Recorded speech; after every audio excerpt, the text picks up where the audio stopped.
What's up, guys? We're back. It is Monday and another special edition of Who's Number One. Very happy to be joined today by none other than Ricardo Amendolia, the voice of Jiu-Jitsu, the people's commentator, here live in the studio. Also with me today is my regular co-host, Michael Sears, back from Rio de Janeiro, and Ryan Smith over there on the media dials. What's up, gentlemen? How are we feeling today? Doing good. Pumped to be here in Austin. Ricardo, what brings you to our lovely city of Austin, Texas here? I came here for two things, to eat barbecue and talk jiu-jitsu, and I'm fresh out of brisket. Very nice. Yeah, definitely if you're in this wonderful city, you should be eating some barbecue. But it's a fun time to talk about jiu-jitsu as well. We had a action-packed weekend with Third Coast Grappling, Gordon Ryan and Bo Nickal. We'll get to that stuff in a minute, but we want to touch on some recent movements there in the rankings. It's actually a little bit of a delay. We missed it last week, but Janssen Gomez has moved to pound-for-pound number one as a purple belt. Mike, what can you tell me about Janssen here? Well, he won Worlds at Purple Belt Middle this year. Remember, he beat Tynan Dalpra in the final, and then he's been winning some stuff. He did double gold at Long Beach Open not long ago. He tapped Mateus Rodriguez there. Remember, he just did double gold at the Porto Alegre Open too, and he was just not pound for pound number one before because Pedro Machado, who beat him in the World's Open class, was number one. Now Pedro got promoted to brown belt, and Janssen's been active. He slides up to number one. So he's bumped on up there in the rankings. Definitely keep an eye on Janssen Gomez, one of Checkmat's finest rising stars there. Some other movement in the purple belt ranks. I think we have a Janssen video though too. Oh, do we have a clip as well? I thought we might have just had a clip of him graphic. doing Let's some see. stuff, Let's see Janssen in action here. What is this from, Michael? This is like Worlds? This is just a bunch of different stuff. Yeah, from Worlds. Oh, we got a little bit of a Long highlight Beach coming Open. in. Yeah, it's just a few of his submissions and stuff. Yeah, that match with Tynan was a bit brutal, man. Tynan had to limp off the match there. His leg hurt. Yeah. It was emotional. Both teams getting into it. It was really, really heated. Janssen's just a phenom, and Checkmat's been telling us they have high expectations for Gomez. He's just a beast, as well as his brother. I've been watching them both for quite some time. I actually got to visit them in Rio back in 2014 when their father would teach at a social project for Ricardo Vieira. So I've been kind of following their careers, watching them grow as little kids now to young adults and just kicking butt. And they're just, you see the highlight there. There's Choke Mateus right there. Beautiful submission there. Yeah, their dad is still teaching at that school. When I was in Rio last week, I went and I saw them, and Jonathan was actually helping his dad there, and Janssen was training and everything. Oh, nice. At Fight Zone.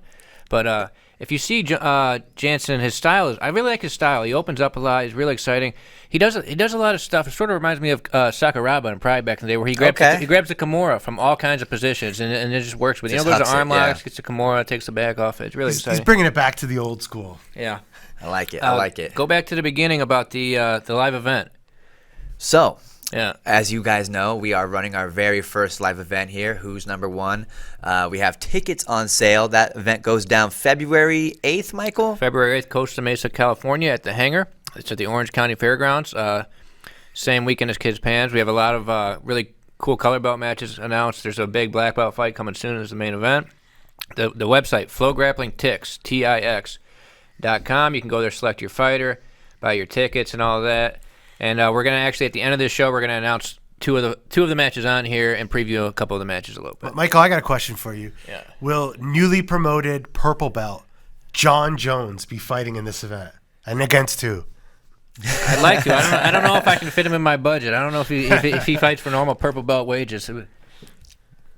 But we would love to have him back on. Jon Jones is a friend of FloGrappling. Back in the day, had a match on here with Darren Henderson. And that'd be awesome to see Jon Jones in a gi match, man. I'd love to see it. What's the ranking though? If we had to rank him, where we would put him? I don't think he'd maybe top 30. I don't know. What does the UFC title translate to, Michael? I was looking at it earlier. Obviously, you can't rank Jon Jones. What would he be? Heavyweight, super heavyweight? You think heavyweight, probably, right? 205, right? What he fights at? I mean, he's going to give these guys trouble if Jon Jones goes out there and fights at heavyweight. I mean, some of these guys, Dante Cano, I love him. He's ranked number 2, but he's going to have a hard time with Jon Jones, I think. Lastly, we want to. I'd like to see Jon Jones' gi game. I'd like to see what yeah, he's me talking too. about. Yeah, yeah. That's what I want to see. Yeah. I want to see What do how you his squid guard is. Yeah, you think he play some spider guard or lasso or anything? That'd be You interesting. imagine to see. he's got to try it out. He's at the Gracie Baja school, and they have the curriculum there. If he's actually in the program, he's learning those fundamentals. Well, so. and he's training with a guy that still actively competes, Roberto Tusa. He's going to be doing Nogi Worlds. Yeah. We'll talk about that later. But, John's staying sharp in the gi. Like I said, maybe he's pulling off some lapel or squid guard. Berimbolo, maybe? Berimbolos. Yeah, You never know. You never know. Well, we were talking about earlier, how goofy are these people that are going in comment sections? They're acting like he's not purple belt level. This guy's been an elite UFC fighter for how long? How long has he been training submission grappling for? Michael, you got to win one knockout before you get your purple belt. Yeah. That's the rule, man. In 5 divisions in the same day. Yeah. Then you're legitimately a purple belt. That's it. Actually, I'm not legitimately a purple belt if that's the rule. But yeah, I think it's insane that someone would question his credentials. It's not also like he just started. He's been training in the gi, admittedly, for a couple of years, at least 3 or 4 years that I've been paying attention, where he's been training in the gi, posting photos. So it's not like he's not putting in the work.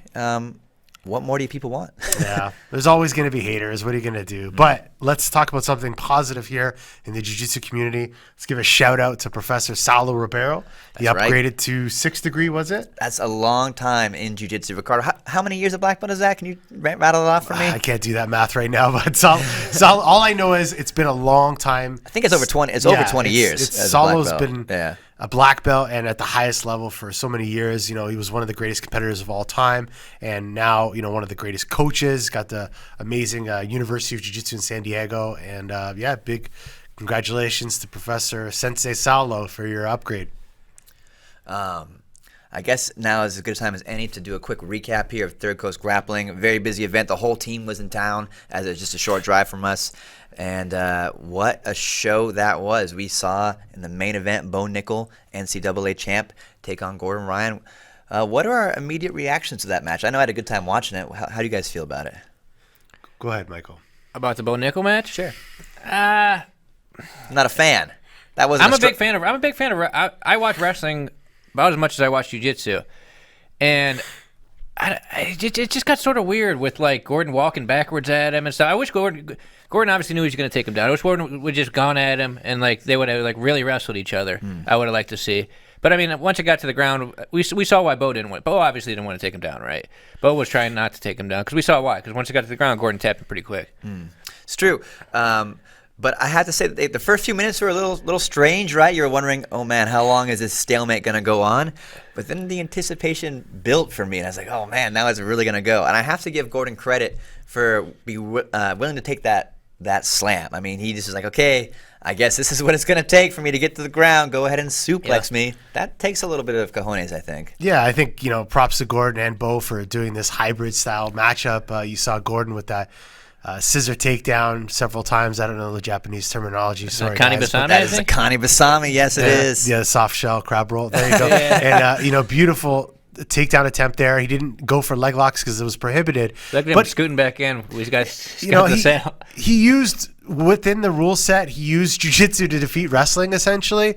But man, Bo did a really good job, and he played an anti-jiu-jitsu game for the majority of the match. Yeah. And if you really think about, that's the way he should have. That's what he should have done. It was smart. It was very smart. Yeah, it's foolish for him to just let's look at it this way. 15 minutes on the ground. That would be Exactly. So let's look at it this way.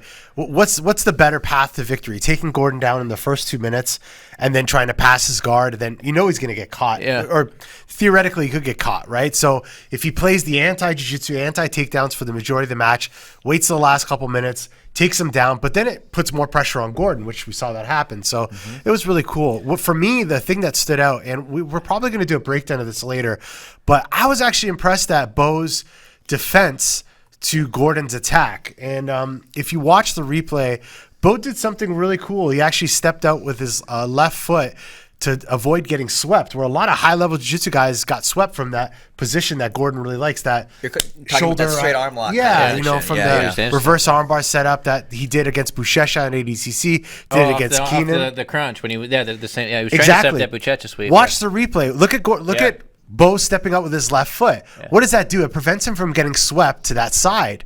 So I don't know if that's something that his coaches watch the ADCC 2019 live on FloGrappling on the archives as well, or they it was just an instinctive thing that Bo did. I'm kind of impressed either way, but Well, if they watched anything, they probably studied the ADCC stuff. probably. Yeah. But my point is that whether it was planned or whether he acted on instinct, it was impressive nonetheless. But it was just a matter of time before the King got the triangle. Beautiful submission from Gordon Ryan, shot the leg Sengaku position there, went for the arm, and then as he got slammed, he kind of deepened into the triangle there. So it was cool. I think it's these types of matches that, we always talk about bringing jiu-jitsu to the next level.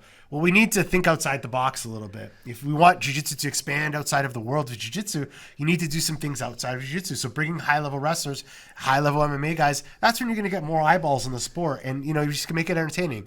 There's two ways to getting jiu-jitsu to the mainstream, I think, and it's like grow what we got and slowly grow, or do some stuff outside and bring the eyeballs in. So, props to Third Coast Grappling for making it and to the athletes for competing. It was cool, but we all kind of knew that Gordon was going to get the submission. Yeah, I think the plan was clearly for Bo. He didn't want to take him down to the end. Because you saw Gordon was sticking his foot up and trying to feed him the single leg. And Gordon basically trolled him into taking him down. Yeah. He ran at him with his ass out enough times that Bo got pissed off and suplexed him. Yeah. Basically, and it worked perfectly for him because then it got the fight to the ground, I think, sooner than Bo wanted to go there. Well, Chael Sonnen made a good point. It's like, how, when Gordon was doing that, kind of putting his butt towards him, he's probably never experienced that in the wrestling match ever. He's probably never trained for that. What kind of trick is this? Yeah. What wizardry is this? But anyways, great match. Shout out to Bo. He also made a post this morning on his own personal Instagram saying that jiu-jitsu is great, wrestling is great, and together we make each other stronger. So great attitude. Hats off to him, and good luck in the Olympic trials coming up. I know he's getting ready for that, and best of luck to him there. Other matches there? What do you got? Yeah, of course, that wasn't the only fight on the card. Co-main event, we saw Jake Shields versus Hamelin Bahal. And man, Hamelin Bahal looked great. I was about to Jake was impressive let some though, words too. loose there. He looked amazing. Yeah. Both guys were incredible. Michael, you were there, Matt side with me. What were your impressions of the match as it went down? I mean, it was no surprise that, Hamilo came out on top. I think it went to a decision. It was clearly Hamilo's win. But, I mean, Jake did pretty good. Hamilo got one hook a couple times, wasn't able to finish it. And From the back, you mean? Yeah, got one hook from the back. And then, Jake to be going up against the IBJJF World Champion, ADCC Champion, and to go to a decision, and it wasn't like he got killed or anything. Jake did very, very well in that match, I thought, and great performance by Hamilin. Yeah, Jake's defense was on point. You can tell he's spending a lot of time in the basement there at Danaher's gym, where they really do work those positions relentlessly, back escapes, back attacks, things like that, and he was really very safe. I mean, Hamilo was threatening in some very solid positions, but Jake was never actually in danger of being finished completely. So hats off to Jake there. I was just amazed at what great shape Hamilo was in, man. For a guy who's done competing, I mean, he was in some serious shape. He also cut a fair amount of weight for that match. We saw him the night before.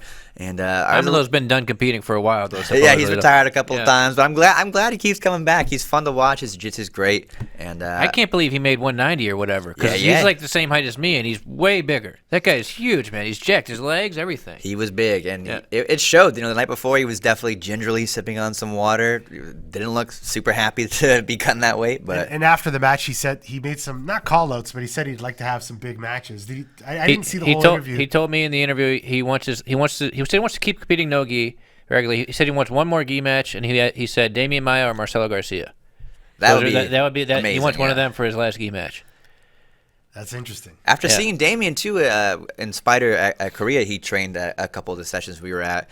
Damian's jiu-jitsu was also amazing in the gi. I mean, that shouldn't shock anybody, but I'd never seen it in real life. And to see him take on the new generation, or to train with, I should say, it was a friendly role. Well, Homolo has actually competed against both of those people. Against Marcelo, he lost the match. I believe it was to 2 points. Please forgive me if I'm wrong. But he wasn't submitted, but I believe it was in this event called Lutas Casadas back in the day. I actually just found this, and I'm going to post it on my YouTube channel. Coming soon, guys. But there's another match where he faced off against Damian. We have to check the stats on there. I believe he defeated Damian, but that would be interesting as well. So Ryan, can you look up Hamilo versus Damian Maia, what the result was? Yep. Yeah, and it's easy to think like, oh, Marcelo is like older than, but no, they're almost like the same age. Yep. It's just Hamilo's been competing so much longer. Marcelo retired a little earlier. It's like I think Marcelo's like 38, Hamilo's 37. So yeah, right around the same age. Yeah, and you would think maybe Marcelo might even have less fight years on him. He kind of retired a little bit earlier. Hamilo's been still grinding through it the last 4 or 5 years. So I would love to see either of those matches take place, but nothing has been set in stone yet. But yeah, Hamelin was teasing one last gi super fight. One last means 3 more. We'll see what happens there. It says here that Hamelin won by points, 4-2. 4-2, there it is. One score. Last match we should really discuss there at Third Coast was Edwin Najmi taking on a local fighter there, Ben Lenny, I believe his name was. Ben Lenny actually is a 2-time Masters World Champion, and he came out strong, man. He picked Edwin up and dumped him on his head at one point, but Edwin did get the darts finish in typical Najmi style. Did it with flair. It was fun to see that one. Yeah, it looked like Edwin, I think he was going to try a flying triangle when he had the collar grip, but then he realized how tall the guy was in the air and sort of converted it to a jumping close guard, but tried to berimbolo him at one point. I think he was going out there trying to mess around a little bit, and then the guy slammed him a couple times. He realized, like, oh, this guy's, he's legit 200 pounds, way bigger than me, and then he locked up the darts and finished it. Nice finish for Edwin. Glad to see him get a match. His original opponent pulled out with like 2 days' notice. Definitely a nightmare for both athlete and promoter in that scenario. But Third Coast got it done, got Edwin an opponent, and we got a great finish. Yeah, hopefully we get to see that match. I really want to see Edwin against Torino, so maybe Third Coast or somebody else can step up to the plate and make it happen. Very nice. Yeah, it was a fun night, man. We really enjoyed our time out there in Houston. The Third Coast guys put on a great show, and I think everyone had a fun time that was in the arena. But it was also very nice not to fly anywhere, man. We just drove home the next day and back in the office immediately after. But that, I think, takes care of most of the Third Coast coverage. It was a great night of grappling. You guys can go ahead and watch the replay there in our archives if you want to check out any of those matches we were talking about, as well as the rest of the card. We also saw Fight to Win 133. That was Fight to Win's final event of 2019 with the main event of AJ Agazarm versus Ary Farias. That was a bit of a contentious match there. AJ was not able to make the weigh-in for whatever reason. Ary was not. Look at right here. Watch it. Look at AJ and Seth go off the stage. Oh, no. Seth hurt his knee up, apparently. Yeah, he too. said sprained a ligament or something. That's too bad. Hopefully it's nothing too serious. Yeah, this match was so tight. A lot of people are saying that Ary should have won. I mean, it's funny because there's a lot of people talking about more so Ary should have won. Not many people saying that they felt that AJ should have won. I personally felt it was pretty tight, and it could have gone either way. I kind of feel like Ary attacked a little bit more. I feel like AJ was pressing the action going forward more, but not specifically trying to pass. So that's just my opinion, but it is what it is. But it was fun. It got pretty violent, I gotta say. Very heated. Yeah. Look at AJ's competing in, I think, sweatpants. Is that what he's wearing out there? I believe those are ninja pants. Those are Chuck Norris approved ninja pants. Ninja pants. He's a ninja now. Look at Ary rolling for the heel hook here. He was going after the heel hooks a lot in this match. I think if you're going to go off of sub attempts, I mean, they did like the dueling toe hold thing, which doesn't count much in my opinion, but they did that a couple times. Ary went after some heel hooks, so I think he had more. I think the judges gave it to AJ because of how much Ary played the edge near the end.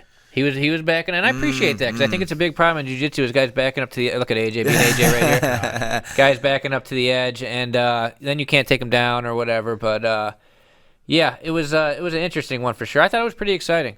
I really enjoyed AJ's pace in this match. Sometimes Fight to Win, some guys will gas out early going for those subs over and over again, but AJ kept a pretty relentless pace throughout the entire thing. Even towards the end there, his over-under pass looked really great. It was indeed a close match. I believe a split decision win for AJ there, but a win nonetheless, and capping off a year for him. I believe he'll be back in Bellator sometime in 2020. Here's AJ started howling while he was trying this toe hold right here. Yeah, he's a showman, man. He's AJ going was for on it. one in this match for sure. I'll say something.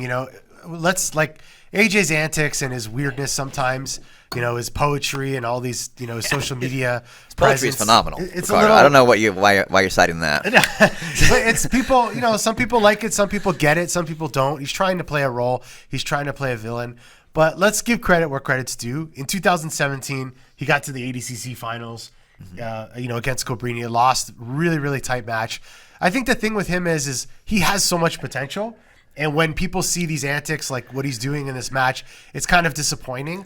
But, and against a guy like Ary is just – I was excited to see this match happen. I really liked the matchmaking by Seth Daniels, but it definitely didn't go down the way I expected. But tough match and a good one nonetheless. I don't know, man. I think the Fight to Win stage is made for antics. Like, it's made for a show. It's made for a good time. Kicked off. AJ isn't always a good time, but it's a show. You know what I mean? Yeah. And I appreciate what he's doing out there. One of the highlights of the match was in the beginning of the match, right after they announced AJ.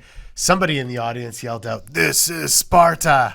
So I think somebody wanted to see Did you see when he used kick like Wagner. Did you see when he used Seth as like an obstacle? Like Seth hurt his leg and he was like sitting down reffing, and Ary's playing seated guard and AJ's up passing, and he like puts his hand on Chef's shoulder and like he uses it to jump around Seth to the other side. It was That's perfect for Fight to Win, man. Like, you want to see that. You want to see action that's unexpected. Grappling can be kind of predictable sometimes, and for someone to go out there and change a formula up to do some weird stuff, I think that's kind of the point of Fight to Win sometimes. I just want to lastly give a quick shout out to Seth Daniels for that, because number one, he's the promoter. Two, he's refereeing. Three, he was the judge in that match. He got pushed off the stage, landed on his leg, hurt his knee, and he probably was even emceeing at the same time. So not many people are capable of taking on that many roles, and it's not really a fun thing to do. One of the hardest working men in jiu-jitsu, heck yeah. Seth Daniels for sure. Team No Sleep. Also, we should make a special shout out to the Night Pigeon. The Night Pigeon is one of the Fight to Win regular. Been with the crew since inception. He is moving on to other projects. If you're confused, Night Vision is a person who works for Fight to Win. No, Night Pigeon, my friend. Night Pigeon, yeah, I said it wrong. Troy Night Everett. Pigeon is someone who works for Fight to Win. Great guy. And the best nickname in jiu-jitsu. Yeah. So best of luck to the Night Pigeon. The guy with the shaved head and the beard, if you're wondering if you've been to Fight to Win. He sets up the crew, sets up the production, and then fights on the card every single time. Yeah, I think he fought this last weekend in Fresno. He won by toe hold, I believe. Did he really? He did. Also had Jake versus Hibamar. That's right. That was a split decision. It was like, if you watched it, it was like nothing really happened. If this was an IBJJF match, it was 0-0 with no advantages, basically. It was like Jake played a bunch of collar sleeve guard, Hibamar tried to pass, and neither one of them could get much going. Split decision, I believe, for Hibamar in the end. That will happen, but we had some nice heel hook finishes Good at Fight heel to hooks, Win. man. Hiago George, who I kind of think of as a gi guy, heel hooked Gabriel Souza. That's pretty impressive, right? Yeah, that's what I thought, too. But when I was doing my research for Black Belts, he took third at Nogi Worlds last year, too, Hiago George. But he hooked Gabriel with 5 seconds left in the match. He hit an inside heel hook with 5 seconds left. It was a counter heel hook. Gabriel went for a heel hook first, and then Hiago George locked up inside heel hook on him. But I really like Samir's heel hook on Lucas Pinedo. I think we have a clip for this, right? I do not. I don't have one. I just had. Maybe Ryan can pull it up, maybe not. But that was towards the very end of the match that Samir was able to snatch his heel hook. Is that correct? I don't remember the timing for that one, but it was really nice. It was really tight. He really put good pressure into the knee. You see a lot of guys going for heel hooks right now that are like super sloppy, but they're not even controlling the knee at all, and they're just sort of like just thinking, I'm just going to grab this and go. But Samir's was pretty perfect. It was really tight. Really tight. I think we're starting to see a little bit of a change in the jiu-jitsu competitors. These guys that are mostly known for IBJJF or UAE-JJF events are getting crafty with heel hooks, entries, and defenses now. And, maybe they're going to make their own sort of system based on their competition circuit. So it's pretty interesting. Trends change, new techniques evolve every year. And, now we have a different sect of the jiu-jitsu community advancing the heel hook system. So both of those guys that lost, Gabriel Souza and Lucas Pineda, were both ranked top 10 at 66 kilogram no gi. So they both got tapped by Hiago George and Samir Sanchez. That's pretty interesting. And all of those guys are going to be at Nogi Worlds this week. All four of those guys who did those matches are going to be at Nogi Worlds. Samir coming on strong. He's well into his career. He's Masters eligible, but taking on the new generation and winning in style. Yeah, I Shout out think to that three-time Nogi World champ already, I believe.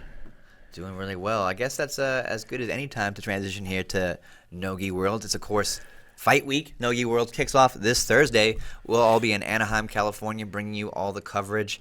And, man, I cannot wait for another year of action. Let's kick off the show here, previewing a little bit of the brown belt divisions. One of the most stacked brown belt divisions event-wide I've seen in a long time. They actually get their own day this year, which is a bit different from, I think, past IBJJF Nogi Worlds. Usually they share a day of the purple belts, so that just goes to show that... probably black belts, right? Usually brown belts and black belts. Black belts, same day. That's correct.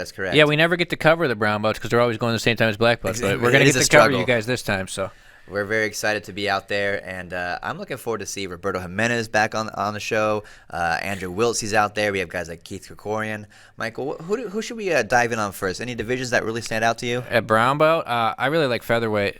Let's jump into featherweight. Featherweight, I mean, you got two guys who just fought on Fight to Win. Josh Cisneros and Keith Krikorian. Obviously, Keith, ADCC vet. Josh just beat him at Fight to Win. Josh had some really nice techniques in that match. Nice little guard pass. Yaroslav, your boy Yaroslav. I love Yaroslav, man. We're all big Yaroslav fans. That guy's like one of the most consistent competitors out there, man. He is a beast. He basically always takes third, but he makes the podium at every major tournament. And these divisions are huge. Yeah. It's not making third in a 6-man bracket. There's Yeah. 30-plus athletes every time. Remember when we first found out about Euros a couple years ago? Yeah, when he beat like a couple of AOJ guys, I believe, and he came out. He's from Ukraine, and he comes out and he's got a Berimbolo game, and he's Berimbolo head to head with these AOJ guys. We're like, who is this guy? And ever since then, he's been on the podium at every major. Yeah, Yaroslav Blasko. I can't believe he's. Actually, not. I was gonna say he's a brown belt now, but he was a purple belt. I feel like for a long time, at least two full seasons, if not more. Shout out to Josh Cisneros too. Off that winner, Keith Krikorian. Josh is fighting on who's number one as well. He's going to be in the light featherweight match with Mayram. He represents Kleber Jiu-Jitsu. I feel like that's a team you don't always see out there. I know they have a very tough squad, and Kleber himself is a legend. But it's nice to see someone from a smaller team up there mixing up and being one of the best prospects in the game. Yeah, he's got a brother that's juvenile too, who's up and coming, who also won on Fight to Win. You also got, besides those two, you got Damian Orende, who we just saw refereeing at Third Coast Grappling. He did a nice job out there. Him and his brother. This guy Daniel Myra, I don't know how you say it. Myra's this Alliance Marcelo Garcia guy won Nogi Pans this year. That's the guy who beat up on Krikorian in Nogi Pans. Yeah, that was a beat shocking him by like result. 15 points or something. I remember that. Who else you got in there? But also, lightweight, you got Murasaki in the mix. A few other guys. Hold on, let's not jump too fast ahead. Right. We have Jeremy Skinner, who just had a win, I think, at Polaris actually not too long ago. J.J. Wilson too. And J.J. Wilson, a Bellator fighter who also trains out of Alliance in San Diego, I want to say, has a crafty style, is very, very prone to scrambles. Who did he tap this? He tapped somebody in the gi, I think like Jonatas Gracie or something. He tapped somebody really good did at beat Pans. Jonatas Gracie. Yeah, I think he tapped him with was it ankle Pans lock or was it like American National? It was Pans. Yeah, I remember in the that, bracket though. that Guccieri went on to win. Okay, so yeah, definitely a spoiler, and he's tough if he's fighting in MMA professionally. With I believe an undefeated record, if I'm not mistaken, there in Bellator. So look out for J.J. Wilson to mix things up there at the lightweight division. But you got to say that Andy Murasaki is probably the favorite in that division, Mike. I would say so. I mean, Andy's pretty high level. I believe he won. Yeah, he won purple belt at that weight last year. And middleweight's pretty tough. I mean, middleweight's really tough. Look at who you got Cody Steele, who has beat Jonatas Gracie this year in EBI rules. Mm-hmm. He beat DJ in that one match at what was that, Third Coast? You got Oliver Taza in there. Oliver Taza's done ADCC twice. I had to double check that, make sure he hasn't been promoted. This guy, what's he got to do? How's he get that next level? Sebastian from Unity, the guy he did double gold at Nogi Pans last year. Alessandro Borginovo, the Italian guy from AOJ. Yeah, he's from Italy. Yeah, got to train with Alessandro. He came to Canada to teach at our gym twice for a week or so. He's really, really strong. Well, what's his game like, Ricardo? He looks really strong. I think Reed went against him before. He did. I gotta give a shout out to my boy Reed. He had a nice match with him. He only lost by a sweep. That was at the LA Grand Slam 2018, I want to say. Reed might actually be a good purple belt opponent for Jon Jones. They're on the same weight. They should do it. Yeah. Let's make it happen. I think they have the both same size in the bicep area. Yeah, for sure. Yeah. Reed's biceps are a big problem for anybody. Definitely for me, dude. Makes me jealous. Yeah, middleweight's pretty tough. Medium heavy's tough. You got Andre Goyce from he won Nogi Pans, the guy from Lucas Lepre. He's a really tough guy. Wiltsey, they both won Nogi Pans. Andrew at middle, Andre at medium heavy. Now they're both up the same bracket. Rafael Dos Anjos. You got this Shane Fishman guy who won Nogi Euros at East Coast or what? ECJJ. The school where Fionn and them are at. That's East Coast? Is that what it is? Yeah. Okay. Right. Derek O'Connell's gym out there from Ireland. Shout out to those guys. They always bring a big crew across the pond. Also, with all those guys in there, you got Connor D'Angelis. So that's a really tough bracket. Heavyweight, though, is the one I'm looking at that's going to be exciting. Yeah, we have Roberto Jimenez, of course, headlining the heavyweight division. But who else is jumping out? We have Pedro Marinho. They're 1-1 against each other right now. Oh, I was wondering that. Yeah. Remember, Pedro beat Roberto by like a ref's decision or like overtime or something at, I think, Third Coast, right? It was overtime at Third Coast, I believe. And I think Roberto mentioned something after he wasn't clear on the rules or something like that. Then where did they rematch? Nogi Pans. Roberto tapped him at Nogi Pans. And then they had that crazy open class. Pedro ended up winning the open class at that tournament. That was the open class where Roberto tapped Roosevelt Souza. Then Andre Porfirio tapped Roberto, and Roberto tried that cartwheel pass, and Porfirio arm locked him, and then Marinho tapped Pedro Porfirio in the final. So it was 3 submissions in a row there from the quarterfinals. But that's a tough bracket. Super heavy, you got Porfirio, who's at Fight Sports now. Remember, he won Worlds for Cicero Costa a couple times. He's done at Fight Sports. There's Giancarlo. Giancarlo's all the way up at yeah, I know. I was going to say, I thought heavy. that's an unusual spot for him. He's definitely a sleeper in the game. I think was he a silver medalist at Worlds to Ronaldo? Yeah. Is that correct? Medium heavy, yeah. He took a second at He's not always like the first name that jumps out, but absolutely one of the toughest guys out there representing Alliance. I believe he spends a quite amount of time with Lucas Lepre. Yeah, I think the last couple months, I saw him. He was at BJ Fanatics. I think he's teaching at Bernardo Farias now. Okay. So I don't know if he's there permanently, but when I saw him at BJ Fanatics, he had been at Bernardo's teaching for a little while. But yeah, he was a Lucas Lepre guy. That's where he's from. Well, can't go wrong with Bernardo Faria either. I'd say it's not a bad guy to be learning from as well. Ultra heavy, you got the last 2 Purple Belt Open Class winners are both in there. Mason Fowler and Taylor Kettler. They're both Braza guys, Kyle guys. But they got Roosevelt in there. Roosevelt's a monster, man. Roosevelt is so big. Have you seen He's this guy in huge. person, Ricardo? No. Oh, it's like Andre the Giant. He's huge. Yeah. It's a monster of a man. I think he's like taller than Cyborg, right? Because he's over at Fight Sports now, and He's definitely taller than Cyborg. yeah, he's huge. Yeah, right? he's like Cyborg's probably up to his chest. That guy's a really big guy. Oh my god. And I think in the women's brown belt divisions, you got Elizabeth Clay, who's done a lot of Nogi stuff, but I think Chloe McNally from Unity. But the girl to really watch is Maggie Rindotti. Yeah. She's going for that double gold maybe.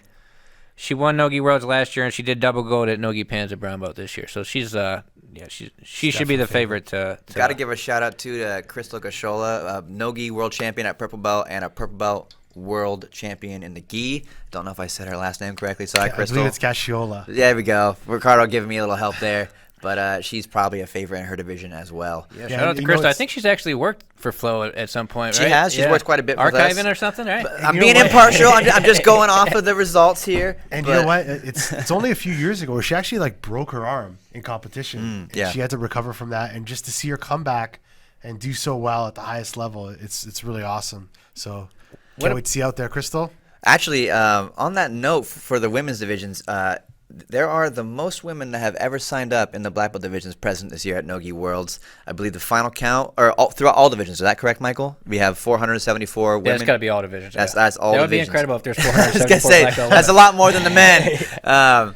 474 women compared to 390 last year. That's a 20% increase. 84 more, wow. And very positive sign. You gotta love seeing more women in the sport. Absolutely. And the black belt divisions are fire this year. I'm really looking forward to watching some of that.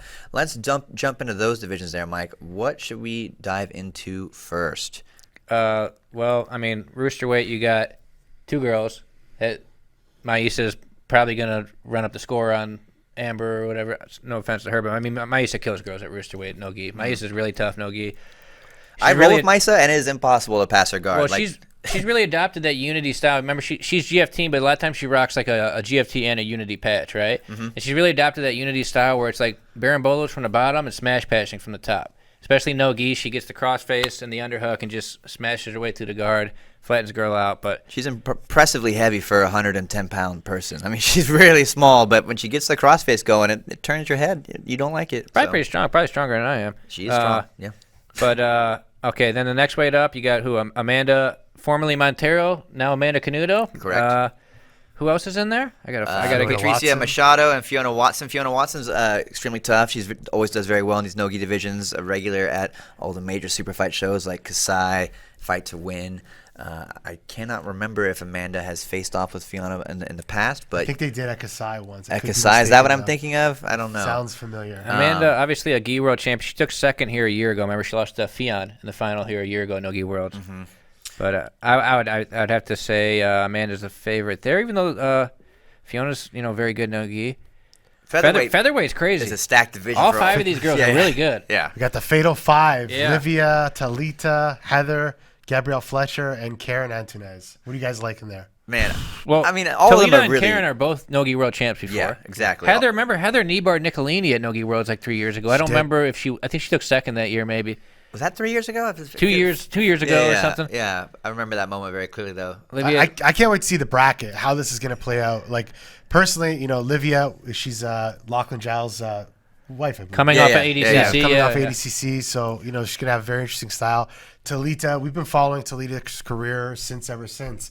we call her the honey badger. She's just a ferocious competitor. Do we call her the honey badger? Some people do. But the thing is with Toledo, but she's a scrapper. I like that nickname. She is like She's a little a honey scrapper. badger. Yeah. What impresses me so much about Toledo is that she's teaching so much.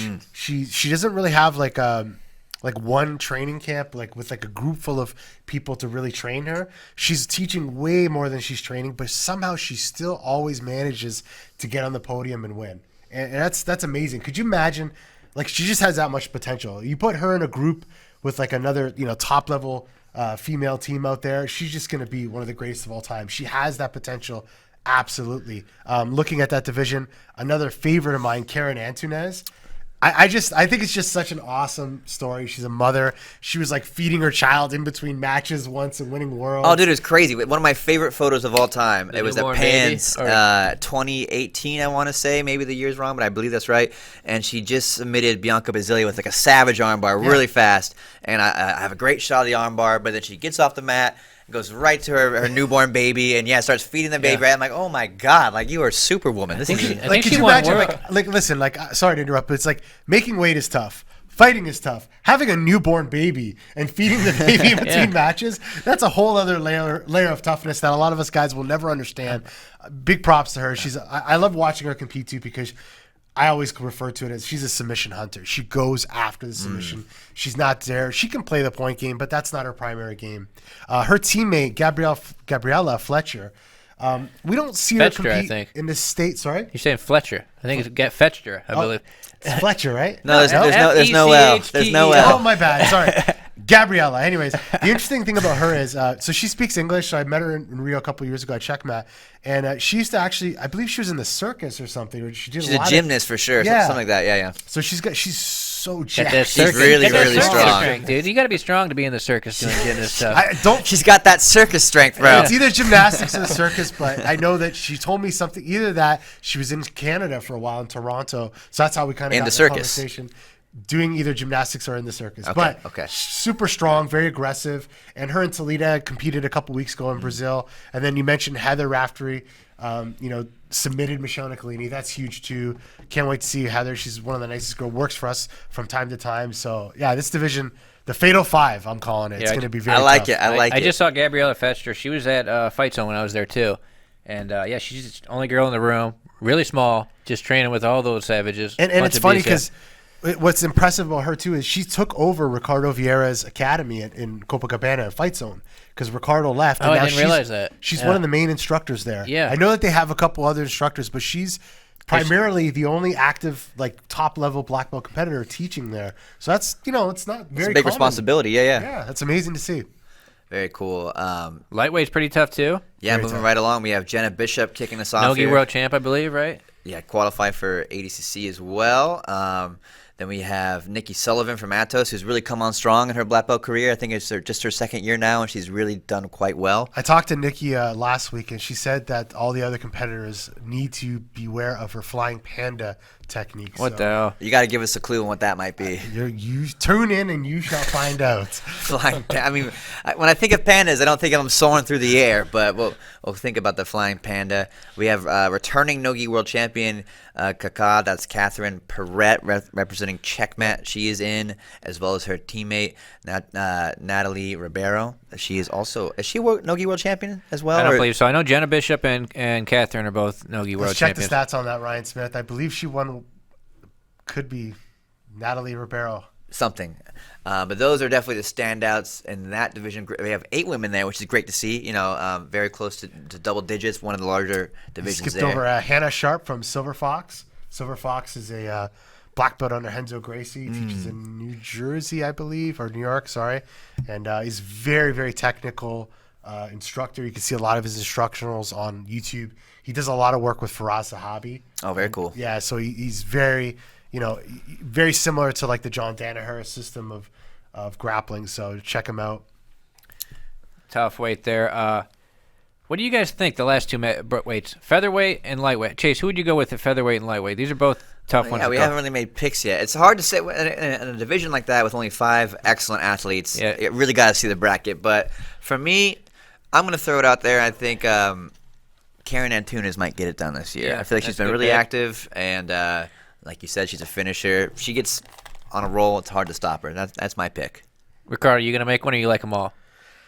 It's the Fatal Five. I think. He's a man of the people. No, I think we're gonna Politician see. Ricardo.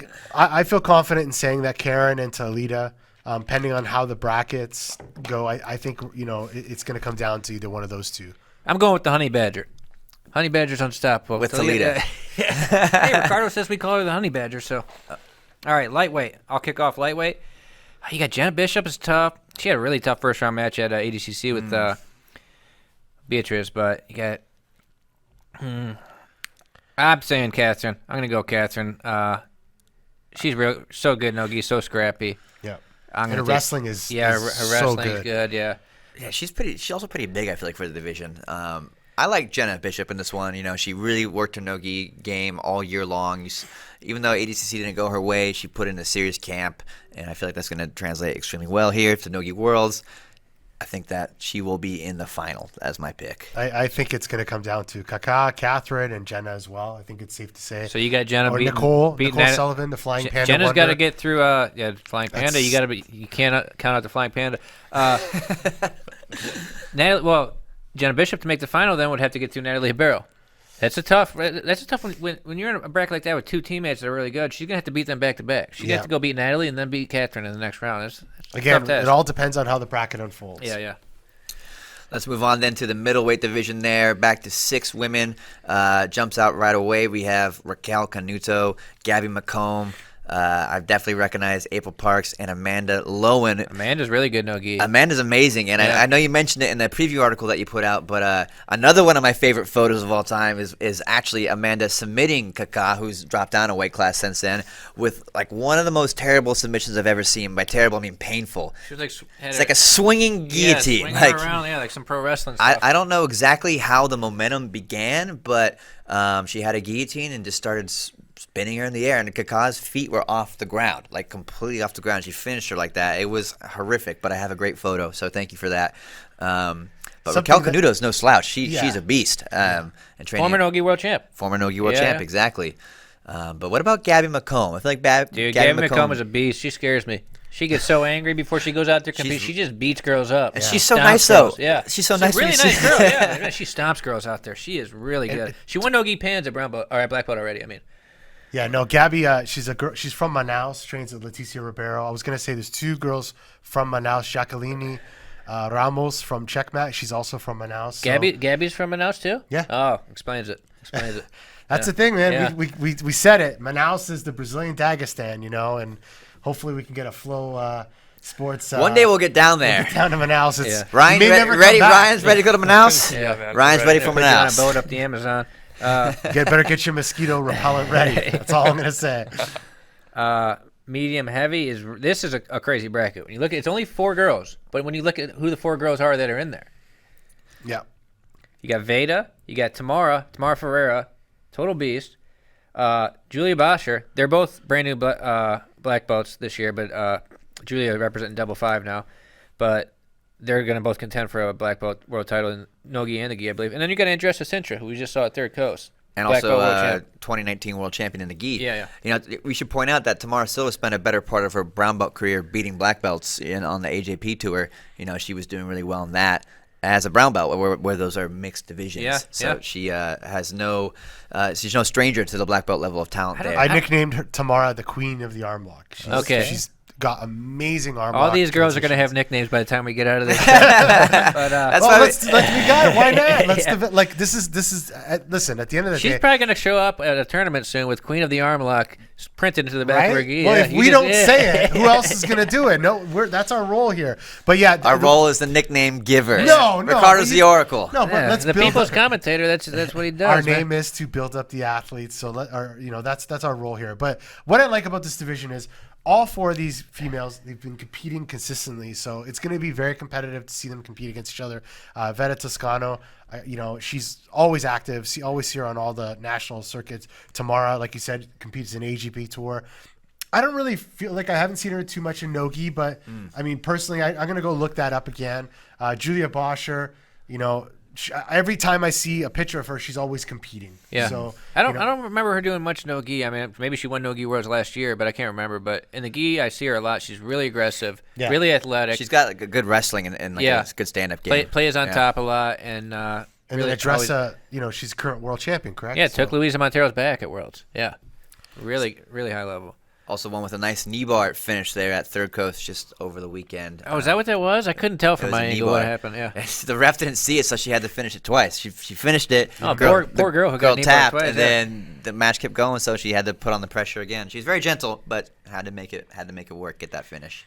Heavyweight, I think you're looking at Toledo Nogueira's got to be the another small there. division. I can't say anyone else has competed at as high of a level regularly as Toledo Nogueira. What's going on with super heavy? Ryan, can you just go up to super heavy? We got Jessica Flowers. 3 Gracie Baja girls. Yeah. What happens here? I hope they have that. I mean, I would like to see Kendo versus Jessica Flowers. I don't know if they train together or what, but I don't. Okay, so Tammy is from New Mexico. She's training pretty much and teaching in New Mexico. Kendall, I believe, Southern California, and then obviously Jessica, Southern California. So, yeah, I mean, we'd like to see more, athletes from different teams there, but who knows? We'll see what happens there. I've always been a big Jessica Flowers fan. Again, another submission hunter. Yeah. If you follow her on Instagram, she's hilarious. She does a lot of stuff on Portuguese, but if you understand it, it's just so funny. But it's just, yeah. Jessica's got to be the favorite too, I think. We're looking at these girls for the open class. Yeah, absolutely. That would be my pick for the And Jessica is one of the only females to have a win over Gabby Garcia. Yeah, I mean, beating Gabby Garcia. All right, you want to move on to the men's a little bit? We talked about it last week, but the divisions weren't quite finalized, so. Let's move on down there to the men's divisions. Michael, kick us off. Anyone that you really want to dive into? Any divisions that make sense? Let's just go from light to heavy, I guess. Got it up on the screen. All right. There we go. We're down at the rooster weights. Thank you, Ryan. I think the biggest story here has to be Taliesin making his major debut. I believe he's done maybe the Pan Champion or not. He did Pan Pacific Championships, Pacific, like whichever one it is that's in Australia. Yeah, that one. He did. He won that. Yeah, but this is his first one back on American soil, I believe. And it's a pretty stacked division as far as roosterweights go. We have Christian Woodmansey's in there, Rodney Barbosa, 2-time world silver medalist, also in the division, and a returning champ. I'm going to butcher this guy's name, sorry. Nobuhiro Sawada. I don't know how I did there. That sounds right to me. That sounds pretty good, right? Yeah. Hey, I want to just point out something here. Do you guys see Qatar BJJ? I see it. Do you guys know much about that team? No, but I know it's like state-sponsored, right? Victor Honorio does it. Yeah, a lot of good guys are on it. So Qatar BJJ, the head instructor there, I believe his name is Fabricio. I forget his last name. Sorry, my bad. But they're out in Qatar. They brought a lot of high-level black belts there to be full-time instructors. I believe they do some work with the military, very similar to what you see in Abu Dhabi. So they're really growing the team out there. Victor Honorio's there. Fernando Vieira's there. Isaac Paiva, I believe, went there as well. Okay. So they're developing that team pretty big. So just keep your eye on Qatar BJJ. You know you're going to have a tough fighter. Good to know. Looking at that bracket, Talison's so good, Nogi. Like he's basically the same style we were talking about with Maisa. Burn bullets from the bottom, smashing people, especially in Nogi, like Joao Meow style, like forcing half guard and smashing people on the top of Nogi. I really didn't a lot of talk about Taliesin at the brown belt, but I didn't really appreciate his story until I saw the video that you made for Flow a little while ago. And if you guys haven't seen black it, belt, the first episode's up for free on YouTube. Awesome. The Path to Black Belt, 5 episodes, like almost an hour between the 5 of them. It's pretty interesting. Yeah, we shot them all over the place, and it's cool because you get to appreciate Talison's story. Sleeping on the mats, leaving Manaus, going to São Paulo, staying there, then making the move, and hearing his aspirations of becoming a black belt world champion. He keeps it really real in it too. He's talking about crying and wanting to quit and all that stuff. He's not trying to act cool in that video, but he's somebody I'm really excited to see this year. Going into the gi season as well, because he's somebody at Roosterweight as a blue belt, purple belt, brown belt. Nobody ever pushed him. He just ran through brackets, tapping everybody for years.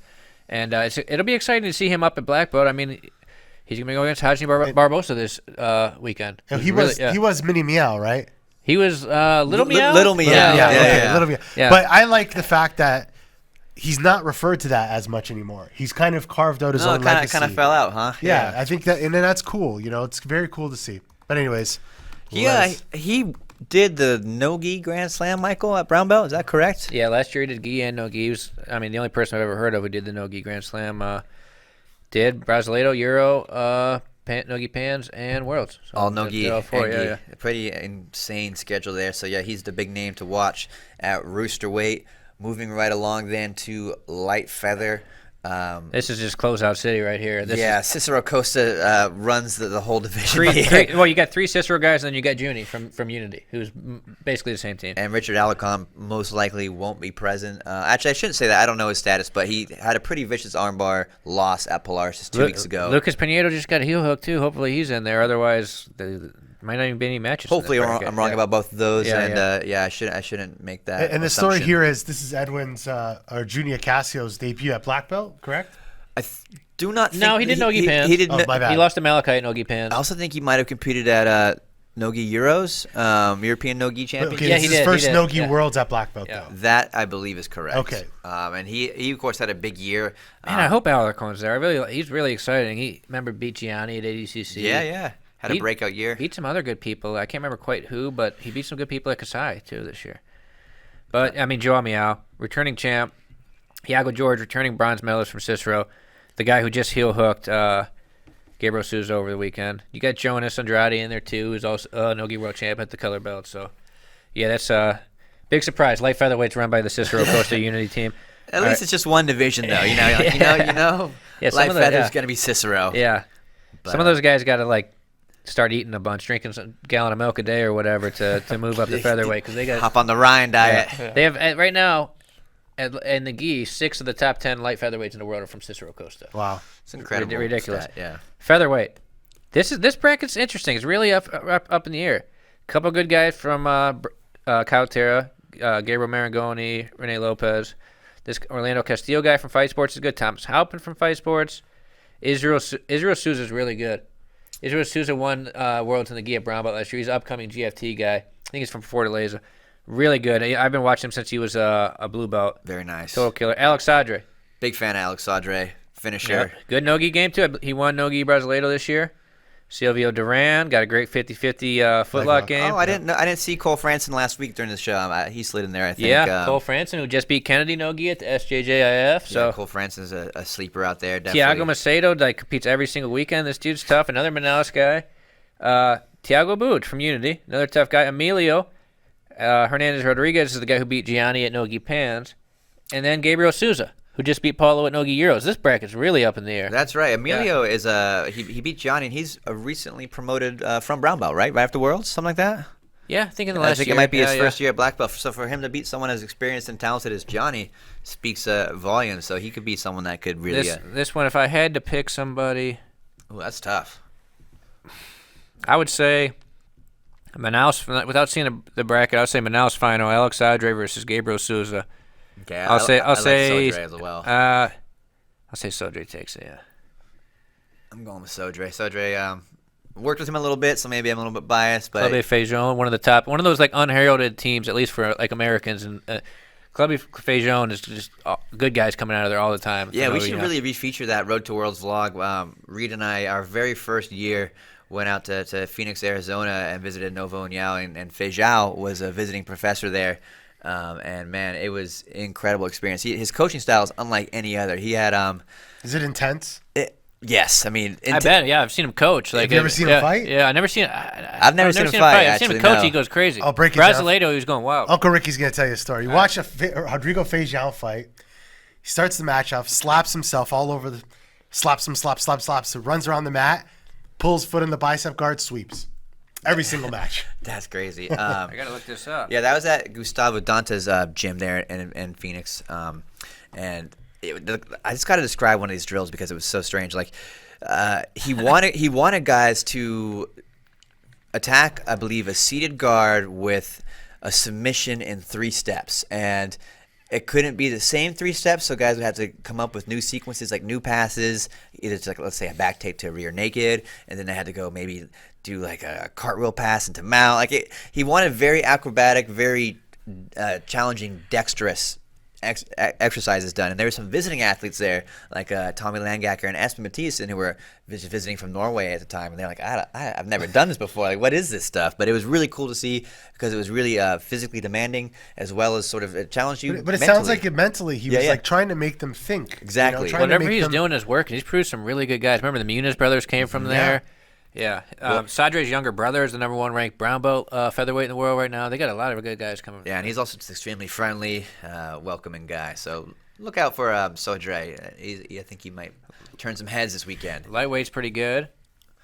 Lightweight's another pretty big division. We got 17 guys in there. I'm looking forward to seeing in person this Natan Chuang. He's sort of come on strong. Michael, you're looking at me like I said that completely wrong. No, Natan Chuang. That's right. Yeah. But yeah, he's really good, man. He's been killing it in the gi lately. It'd be interesting. He's a Cicero guy, but he used to be Fernando Terre. He's a Cantagallo guy. Okay. Pedro Veras, another strong Cicero guy. That's a first-year black. They're both first-year black belts in there. We got Giovanni Tama, the famous Tomahawk may make an appearance. Always a finisher, exciting guy to watch. One of my favorites. Igor Rodriguez won the Brasileiro no gi and in the gi this year. Samir's in there. He just had a great finish there at Fight to Win. Did Samir bump up to light? He did. Oh, wow. That's why I was wondering what happened there. He's up at lightweight. Okay, so Samir Chantry up at lightweight. There's these a couple good Alliance guys up here. Fabio Caloi and Atos Miranda. I believe they closed out at Nogi Pans. And Caloi won Nogi Euros this year, finished second in Nogi Brasileiro. Atos Miranda from Marcelo Garcia. Rodrigo Freitas is in there. Federico Alves is in there. They both made the podium last year, but the name to watch, Marcio Andre. Andre. I think this is Marcio Andre's bracket to lose. There's a lot of good guys in there, but I'd be surprised. I'm going to put Marcio Andre as the heavy favorite in my opinion. I'm gonna agree with you, but I want to give a shout out to 2 Canadians that are on there, Daniel Davis and Matthew Coco from Open Mat MMA in Toronto, students of Elliot Bayev, friend of mine. Okay, is that where Open Mat is in Toronto? Because there's a lot. When I was looking at the Purple Brown, there's a lot of Open Mat mixed martial arts people. Yeah, no, they have it developing over the last few years in Toronto. Really good, strong program there. They're affiliated with 5-Star and Sean Williams. Oh, okay, very cool. Sean, and actually they had a really good no-gi camp leading up to this. They had I believe Taza was there. Krelestein's been there. They bring a lot of top-level no-gi guys to Open Mat to come and do like camps or seminars. So, keep your eyes peeled on Daniel Davis and Matthew Coco from Canada. Absolutely. Good to know for the local knowledge there. We got a pretty good Canadian in this next bracket. Yeah, moving up to middleweight. Probably the best Canadian of all time. Might as well just reveal it now. Yeah. Michael's talking about Dante Leon from GF Team. Dante really, is he a Criochi, though, for leaving Canada and going to Toledo, Ohio? Do they have those? Well, unofficially, I took some. Is there such thing as an official Criochi? Well, I'll explain to you. Against Canada, betrayed Canada. Listen. I took some heat from somebody saying all you do is talk about Canadians who don't train in Canada. So I'm assuming that comment was still a Canadian. I know, but I'm assuming that comment was about Dante. He's not a real Canadian anymore? Well, I guess Dante watches hockey. I've seen it. I guess that comment was... Dante watches hockey. I guess Dante they're saying... tapes his fingers with hockey tape. He's a real Canadian. No, Dante's about as Canadian as you can get. Nice kid, super tough, and obviously had that big win over Lucas Lepre at ADCC. It doesn't matter what happens in his career. He beat one of the greatest of all time, so can't wait to see it. What a year for him, too. He guillotined Izaki. Yeah. He took Edwin's back and choked him. He took Mateus Lute's back and choked him. He got on Lucas Lepre's back. Another guy in this bracket, though, John Satava. Remember, that was one of the craziest matches at ADCC. Oh, yeah, it's a great match. John Satava basically had Dante's guard passed in most rules for like the last 30 seconds, but Dante's so strong, he's just bridging into him. Dante deadlifts 1,000 pounds or whatever, so he stayed as close as he could get to getting past without doing it, and then came back and slammed Satava and beat him. Satava, great no-gi game. I'm looking forward to seeing Gutierrez. Gutierrez is one of my favorite guys to watch. Gucci gang. Shout out to Gucci. Did you say Gucci gang? Gucci. No, Gutierrez, and that's what everybody, when I train with him in Chicago, everybody calls him Gucci gang. That's his nickname. That's a sweet nickname. Love it. Love it. But Michael bringing in the nicknames. I like it. I like Pedro it. Hosha guy from Double Five. You got Yoga for BJJ, Sebastian Broch in there. Jaime Canuto in there with Dante from GF Team. Jaime took second last year in this bracket. Dante took third. Oliver Lovell, I don't know how you say it. Remember, this is the guy who submitted Levi there. Submitted Levi at the World Pro. Knee-bar. Knee-bar, yeah. But look at it. And then this bracket's so crazy that, look, and then we get down to Otavio Souza. ADCC runner-up, Gi World champ. Felipe Cesar Silva just took second at the Nogi Pans Absolute. Jefferson Gracie won Nogi Pans. Diego Romayo. This bracket's wild. Looking forward to those. Anyone you want to pick as a standout favorite? Maybe pick a final if you could, Michael. I'm going to go with Dante Ottavio. Dante Ottavio. That's a smart choice. I think Ottavio could beat Jaime in the semi, because obviously Jaime and Dante are split up. And then I think Dante gets Ottavio this time. I think Dante's coming on so strong in Nogi. His technique's so tight right now. He's forcing those scrambles, and he stays so tight off of the scrambles, and he doesn't lose opportunities. I think Dante could beat Ottavio right now, Nogi. A guy we haven't mentioned yet is actually Joel Gabriel Rocha's younger brother, I believe, is in here. Pedro Rocha, representing Double Five, and he's a member or ex-member, old member of the Brazilian national wrestling team. I heard he won Brasileiro Nogi this year. There you go. Yeah. So he could be someone that's a sleeper on the list. But I think for my final, I would pick Jamie Canuto. He's spending a ton of time over at Fight Sports in preparation solely for this Nogi World Championships. They have a great squad over there. We might see him versus Otavio Souza. I think that's my pick for a final, depending on how the bracket shakes out. Like I said last time, I think it's so smart that Jaime went to Fight Sports. I think Fight Sports is doing a great job of, similar to Unity, they're embracing other athletes from other teams to come over there and train and, open to learning and teaching different styles at Fight Sports. So, if you want to evolve, you gotta learn new stuff. And it looks like Cyborg's adapting to the time. So. Very good club to train at. This is going to be a bracket that from the quarterfinals on is going to be really fun with Satava, Gutierrez, Pedro Rocha, Dante, Jaime Canuto, so many good guys. Tavio Souza, Felipe Cesar Silva Jefferson. Yeah, this is going to be a really busy mat, exciting. whatever they end up on, those two mats. Medium heavy. Medium heavy is another stacked division. I feel like Atos is running the ranks here. We have Jonathan Gracie, Ronaldo, Nassar. Those three guys are all really, really talented. Nassar's a monster, but Jonatas and Ronaldo are two guys, two first-year black belts that I am expecting a lot out of this year in the gi season. And they're really good Nogi. They're both Nogi world champs in the color belts. It's going to be tough to beat those guys, man. They're both so tough, so aggressive. Division is stacked, though. We got who do we have in there? We've got Rafael Paganini. Gabriel Almeida's in there. Jake Watson's present. Hibamar. Lucas Rocha. Servio Tulio. Yeah, Servio Tulio is present. My man Nick Green is in there. Everyday too. Pojada, Servio Tulio. Oh, that's right. That's right. Do you guys, Nicholas Green? The half crazy guy, right? Nicholas Green is hilarious. If you ever watch the old Kurt Rosiander, he's a breakdancing guy. He's the breakdancing guy in the background. He's amazing. Is that was him? Huh? Yeah. He competes a lot. I've seen him reffing at Fight 1. Hibamar's in there too. Jake Watson. This is a wild bracket too, man. Matthias Luna.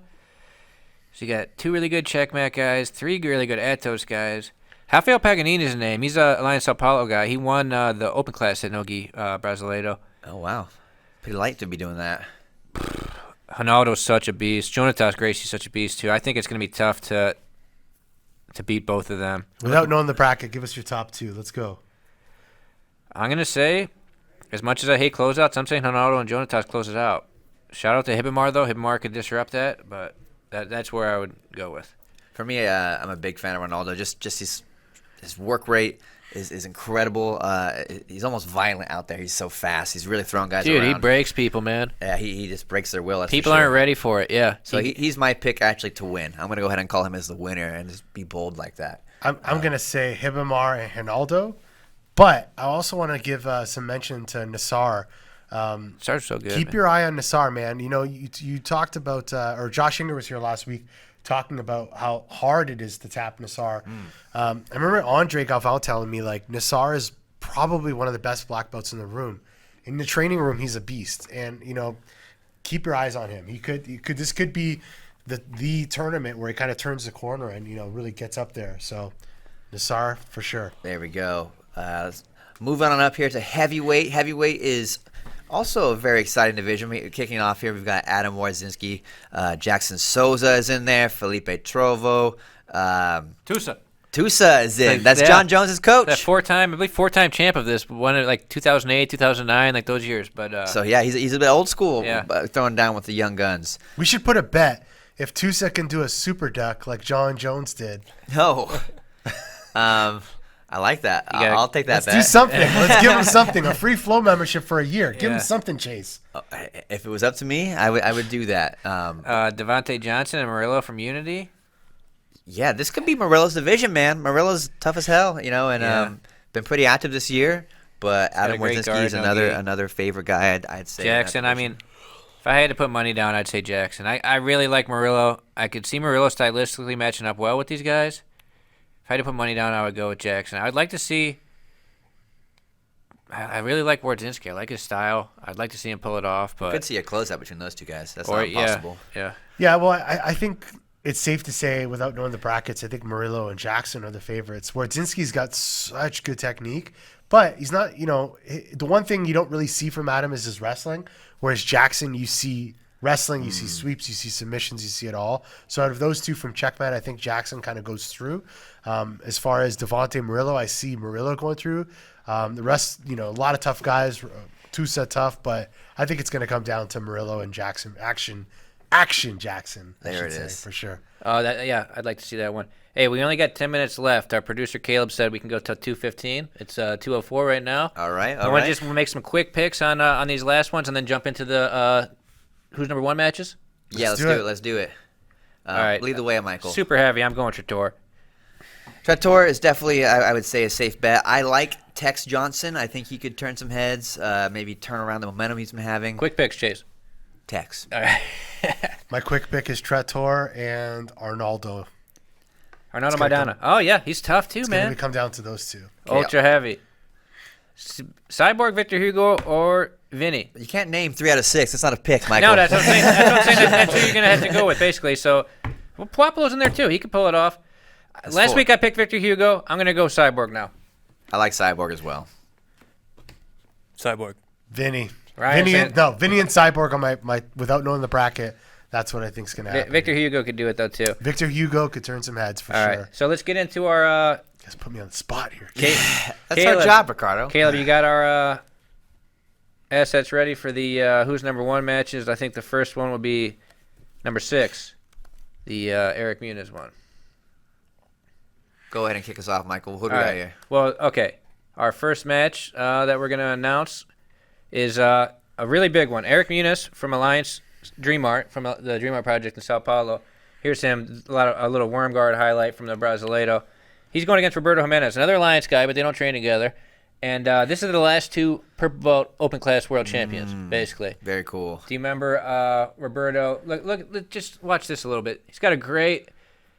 Eric's got a great worm guard, man. Reverse Taylor worm guard. When I actually sent this video to Keenan after Brasileiro, he was like, his response was like, "Finally, somebody's doing it right." He really admired it. This guy, double Grand Slam at Purple Belt last year. Wow. So he ended up closing out the World Final with his brother Anderson.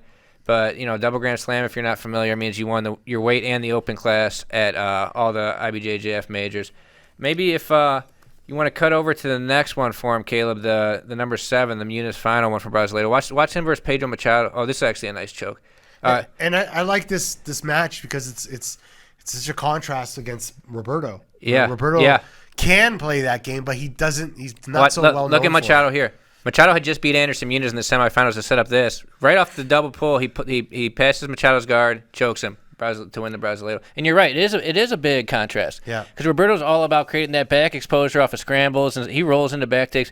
Eric's about locking you up, tying you up, and slowing you down with that lapel. If you watch, Muniz did what I like to call the guard pull interception. Yeah, Intercepted that guard he did. pull. Classic Balea guard pull interception right there. I gotta start charging these kids for using my moves. So let's go to the Roberto Jimenez clip now. Roberto, I mean, we've made a movie about him. We've talked about this guy a lot. Yeah, you don't get much more highly touted than Roberto as a prospect. This was the Purple Belt highlight, I believe, when he did tapped 8 people in that tournament. It might have been 10, It might have been 10. It was something crazy, yeah. But he tapped every single person, weight and absolute. 10. There it is, 10 people, and it was insane. Yeah, here's Connor. He tapped Connor D'Angelis in his final that year. Remember, he tapped like Pedro Pimenta and Mason Fowler and some guys in the Open class. He just had the best loop choke I've ever seen. I'm not ever seen, but just it was, I believe, the semifinal in the absolute, and he was down. He was losing, and time was running out, and he managed to throw in a loop choke. Incredible. Well, what do you know about Roberto? I know that I've been seeing him compete for a long time. Yeah, man, right? Since like 2014. They called him Blue Checha. Remember? Blue Checha. Yeah. I saw him as a kid in 2014 at a tournament in Texas, warming up with like collar drag, arm drags, Marcelo Garcia style. I was like, who is this kid? And then I know his father Raul, so got to see him compete and just smash everyone. So I've been following his career for quite some time. Of course, you see Lucas Lepri, who Roberto trains with often. So he's got it all. He can do pretty much anything, and he's very exciting to watch. And he's a very humble kid, very nice attitude. So it's always good to see, kids winning at the highest level like that. And like I said, very exciting. Loop choke on Pimenta right there. There it is. There's a loop choke. Yeah. Oh, it's so Pedro cool. Pimenta's huge too. But like Roberto's always an exciting fight, right? It's like he's one of those guys like come back on your shield or whatever. Like if he doesn't go out there and tap you, like he's gonna like get tapped or something. He doesn't go out there and Roberto doesn't try and win by an advantage or nothing. No. Neither does Eric Muniz. These guys both tap a lot of people, and they've never fought each other. It's gonna be interesting stylistically. Eric, even though they're the same weight class, Eric's like probably 5 inches taller than him or something. Eric's a really tall guy. How long are these matches, Michael? This is going to be IBJJF length, so it'll be 8 minutes. 8 minute 8 match. minutes IBJJF score with last score criteria. So are there advantages?